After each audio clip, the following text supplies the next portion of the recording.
नमस्कार दोस्तों, आज जिस स्कूटी का वीडियो हम बना रहे हैं, इस स्कूटी को 2 साल से ज़्यादा का समय हो चुका है और इसकी मैंने सिर्फ 2 बार ही सर्विस कराई है और आज ये पूरी खटारा हो गई है। और मैंने इसको इसलिए अभी तक नहीं बनवाया क्योंकि मेरे को वीडियो बनानी थी कि पूरी खटारा स्कूटी के बाद नया करवाने में कितना खर्चा आता है और क्या क्या इसमें डैमेज होता है, जो होता ही रहता है। एक तो ये है अपना जो मडगार्ड है ना, ये जिसके पास यूरोप टीम आए उनको पता है कि इन्होंने 10 बारी डलवा दिया होगा तो 10 बारी भी टूट गया होगा। अब की बारी मेरा थोड़ा ज़्यादा इसलिए चल गया क्योंकि मैंने ये ना लोहे की पत्ती 20 रुपये वाली, ये लोहे की पत्ती ये मैंने वेल्डर से यहाँ पर लगवाई थी। एक होल यहाँ पर करवाया, एक होल मडगार्ड में करवाया, उसके बाद इसको अटैच करवा दिया। तो ये मेरी थोड़ी 1 साल तक चल गई। और ये पहले आता था मात्र 600 या 650 रुपये का, और अब ये कंपनी वालों ने 1100 साढ़े 1100 रुपये का कर दिया है ये मडगार्ड ओनली, जो 3 महीने से ज़्यादा नहीं चलता। कहीं गाड़ी ना भी ठुके, ब्रेकर में अगर इसको 10-12 झटके दे दिए तो ये क्रैक हो जाता है। ठीक है, और ये मडगार्ड डलवाना है जो कि आएगा 1100-1200 रुपये का। और दूसरा हमारी स्कूटी का ये पूरा के पूरा ये हिल चुका है। ये मैंने पता करा था, इसका रेट 2200 साढ़े 2200 रुपये के करीब है। तो ये देखो, ये पूरे यहाँ से नट वगैरह सब कुछ टूट चुके हैं, ये इसके कपलर वगैरह निकले हुए हैं, पता नहीं किसकी तार है ये, लेकिन फिर भी स्कूटी अपनी चल रही है। शीशे तो ऑलरेडी पहले से टूटे हुए हैं, 210 रुपये के बताए थे शायद मेरे को। और एक ये है, ये भी ऐसे ही टूट गया अपने आप, ना स्कूटी गिरी ना कुछ हुआ, ऐसे ही टूट गया।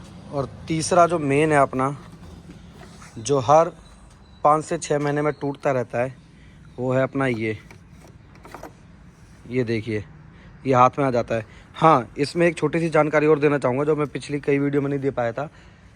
आप लोगों का जब भी ये टूटता होगा, एक्सीलेटर बोलते क्या बोलते से, ये टूटता होगा तो यहाँ पर एक तार निकलती होगी। कई भाई ना उस तार को फंसा के इसमें चलाने की कोशिश करते होंगे, जो कि मैंने भी पहली बार की थी। लेकिन ये दोस्तों उस तार से नहीं चलता, उस तार को आप निकाल के फेंक सकते हो और इसको आप ऐसे करके ऐसे चला सकते हो आराम से। आप चला के देखना, दोनों बीच वाले स्टैंड पे स्कूटी को लगा के, और फिर रेस दे के देखना, चलेगी। लेकिन रेस देना बड़े ध्यान से, क्योंकि मेरे को देखो, मैं आपको चोट दिखा देता हूँ। ये देखो, ये चलती हुई स्कूटी में तो मैं आज तक नहीं गिरा, लेकिन खड़ी हुई स्कूटी में मेरा पैर, ये देखो, ये आगे तक मेरे को चोट लगी हुई है। अभी पैंट बहुत टाइट है तो मैं दिखा नहीं सकता, इसलिए इसको थोड़ा सा ध्यान से चलाना। और जब ये टूट जाए तो अपने किसी भी घर के सदस्य को ये स्कूटी चलाने के लिए ना दें, हो सकता है शायद वो गिर जाए, क्योंकि आपकी स्कूटी आप तो संभाल लोगे इसको जैसे तैसे करके। लेकिन अगर आपने घर के सदस्य को दे दी तो स्कूटी उसको फेंकेगी या गिरा के पटकाएगी, जैसे कि मुझे पटकाया। घर में खड़ी मैं एक मेंबर को सिखा रहा था स्कूटी, अपने छोटे भाई को, कि भाई तेरे से नहीं चल रही, इसको ऐसे ऐसे चलाया जाएगा साइड में खड़ा होकर। और स्कूटी में पता नहीं कैसे रेस आ गई और मेरे को उठा के ले गई, उठा के पटकाई। ये पैर में जो चोट लगी है, टायर घूमता रहा और मेरे पैर में रगड़ मारता रहा। तो ज़्यादा चोट नहीं लगी है, लेकिन आपको मैंने तरीका बता दिया कि इसको ऐसे चलाना है और स्कूटी आपकी भागने लगेगी। और एक और छोटी सी चीज़ जो आपको चेक करनी चाहिए, एक तो ये हो गया, दूसरा ये हो गया, तीसरा ये हो गया, और मेन एक ना, अगर आपकी स्कूटी को हो गए हैं 7-8 महीने, तो आपको ना अपने ब्रेक की ये वाली जो वायर है, ये देख रहे हो, 1 मिनट में दिखा देता हूँ लगा के, ये वाली जो ब्रेक वायर है ना, ये वाली, ये चेक करनी है। इसके ना यहाँ से नक्खे टूट जाते हैं दोस्तों, ये देखो, ये अभी तो मेरी वाली के ठीक है, हालांकि मैंने डलवाई है। अगर इसके नक्खे टूट गए तो गारंटी के साथ कह रहा हूँ, आपके आस पड़ोस का मिस्त्री, जो लोकल मिस्त्री है, वो इस स्कूटी को हाथ तक नहीं लगाएगा और आप कंफ्यूज हो जाओगे कि इसको शोरूम तक कैसे लेके जाए, क्योंकि मैं भी हो गया था। इसका भी मैं आपको तरीका बता देता हूँ।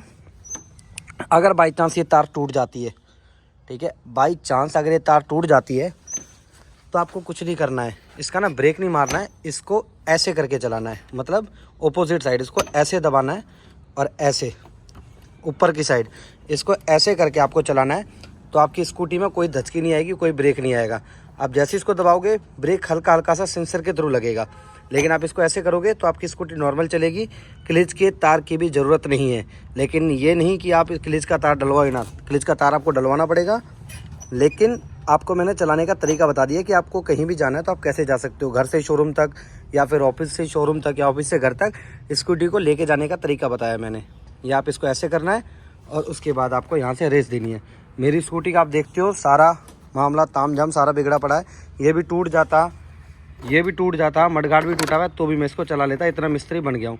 मैं थाईलैंड गया था, मेरे घर वालों ने स्कूटी को थोड़ा सा गिराया और ये स्कूटी घर में ऐसे ही खड़ी थी, उन्होंने ख़राब करके खड़ी कर दी।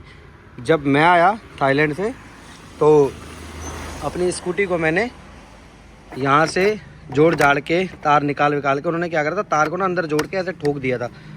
तो मैंने तार निकाल के और अपनी स्कूटी को चालू किया, ठीक किया और चलाया, और अभी भी ये चल रही है। मैं आपको चला के भी दिखा देता हूँ। ये देखो, ये मैंने चाबी ऑन कर दी, लाइट आ गई। और हाँ, मेरी स्कूटी का मीटर भी ख़राब है, ठीक है, तो मेरी स्कूटी तुक्के से ही चलती है। ये देखो टायर नहीं घूम रहा है। अब इसका ये देखो एक्सीलेटर भी ख़राब है। यही सीन हुआ था मेरे साथ, मैंने एक्सीलेटर निकाला और ये टायर घूमने लग गया। मेरे को अंदाज़ा नहीं था कि ये निकालने से भी घूमने लग जाएगा। ये देखो एक्सीलेटर नहीं है और ये टायर घूमने लगा, और मेरा जो स्वेटर था ना वो इसमें फंस गया था, और मेरे को उठा के स्कूटी ले गई, आगे जाके मैं धड़ाम से गिरा। अगर मैं इसको लगा देता हूँ ऐसे करके और मैं रोक देता हूँ तो ये रुक जाएगी, ठीक है। अब इसको रेस देने की ज़रूरत है। अब जैसे ही मैं इसको रेस दूंगा तो ये चलेगी, ये देखो। और अब मैं इसको अगर ब्रेक मारता हूँ रुकेगी, लेकिन जैसे ही मैं इसको निकालता हूँ ये दौड़ने लगेगी, ठीक है। तो इन चीज़ों का ध्यान रखना है आपको। तार आता है बीच में, तार को निकाल दो, कोई इशू नहीं है, आपकी स्कूटी चलेगी और ज़ोर से चलेगी। ये देखो, ठीक है। तो अगर हीरो ऑप्टिमा में और कोई भी दिक्कत आती है चार्जर को लेकर, किसी भी चीज़ को लेकर, आप लोग कमेंट करके रहते हो, मैं उसमें वीडियो बनाता रहता हूँ। अगर कोई भी इशू आता है कमेंट करके मुझे बता दिया करो, मैं उस पर वीडियो बना दिया करूँगा, क्योंकि वही चीज़ सेम मुझे भी फेस करनी पड़ती है। तो उसका तोड़ मैं मैकेनिक से पूछ के वीडियो बना देता हूँ। मैकेनिक भी मुझे बता देता है, क्योंकि उनको पता है कि मैं यूट्यूब में वीडियो डालता हूँ, ठीक है दोस्तों। अगर आपको जानकारी अच्छी लगी हो, जानकारी पसंद आई हो, तो वीडियो को लाइक शेयर कमेंट जरूर करें, और जो नए व्यूअर्स है वो चैनल को सब्सक्राइब करें। धन्यवाद दोस्तों। इसका ना हॉर्न भी देख लेना, हॉर्न भी नहीं बजता इसका, मतलब बजता है लेकिन मज़ा नहीं है। नहीं करवानी आज ये पूरी की पूरी, नहीं करवानी है पूरी की पूरी। तो भाइयों ये काम हुआ है अपनी स्कूटी का। कलर जो है वो मैचिंग का नहीं था, मैं जो भी चेंज करवाने गया था तो ये ब्लू कलर का था उनके पास, तो मैंने ब्लू ही डलवा दिया, क्योंकि बहुत ही बेकार लग रहा था बिना मडगार्ड के। और ये भी उनके पास ब्लू कलर का था शोरूम वालों के पास, तो फिर मैंने ये भी ब्लू कलर का ही डलवा दिया, एंड ये भी ब्लू कलर का ही था। तो कलर जो मिला वो डलवा दिया, शीशे टूटे हुए थे वो भी चेंज करवा दिए, और ये अट्रिया स्कूटी का डलवा दिया। एक्सीलेटर जो था वो इस स्कूटी का नहीं था ऑप्टिमा का, तो दूसरी स्कूटी का मैंने डलवा दिया, क्योंकि अपने को स्कूटी चाहिए ओके। गिर गए, चोट लग गई, वो चोट दोबारा नहीं लगनी चाहिए। बल्ब वल्ब सब कुछ ओके करवा दिया है, और हैंडल भी ओके करवा दिया। अंदर से भी काफ़ी नट वगैरह खुले हुए थे, इंडिकेटर वगैरह काम नहीं कर रहे थे, और हॉर्न भी ओके करवा दिया, सब कुछ ओके हो गया। ये मीटर ख़राब था, मीटर भी आपको दिखा देता हूँ, मीटर भी इसका ओके करवा दिया है। ये देखो मीटर भी इसका ओके करवा दिया है, और हॉर्न भी एकदम बढ़िया बज रहा है। तो टोटल इसमें जो खर्चा आया दोस्तों वो आया है 7,500 रुपये का, 7400 का खर्चा आया है। तो लमसम वही हो गया 7,500 रुपये टोटल मिला के, और स्कूटी हो गई है नई, और चलाने में एकदम मज़ा आ रहा है। अब कोई कमी नहीं है स्कूटी में, बेहतरीन एक नंबर चलने में मज़ा आ रहा है, कोई आवाज़ नहीं, कोई कुछ नहीं। लेकिन अभी भी ना ये देखो, ये जो है ना नए मॉडल वाली स्कूटी का उन्होंने नहीं डाला, कह रहे ये नए मॉडल वाली स्कूटी का इसमें डलेगा नहीं। तो ये जो है अभी मैं आपको दिखा रहा हूँ, आज 14 तारीख है, 14 दिसंबर 2023। ये देखना 2 महीने के अंदर खुद ही ब्रेकर में आ के ना ये खुद ही टूट जाएगा, फिर दोबारा डलवाना पड़ेगा। कोई नहीं, दोबारा से जुगाड़ करेंगे, लेकिन अभी फ़िलहाल स्कूटी नहीं होगी एकदम, और चलाने में काफ़ी मज़ा आ रहा है।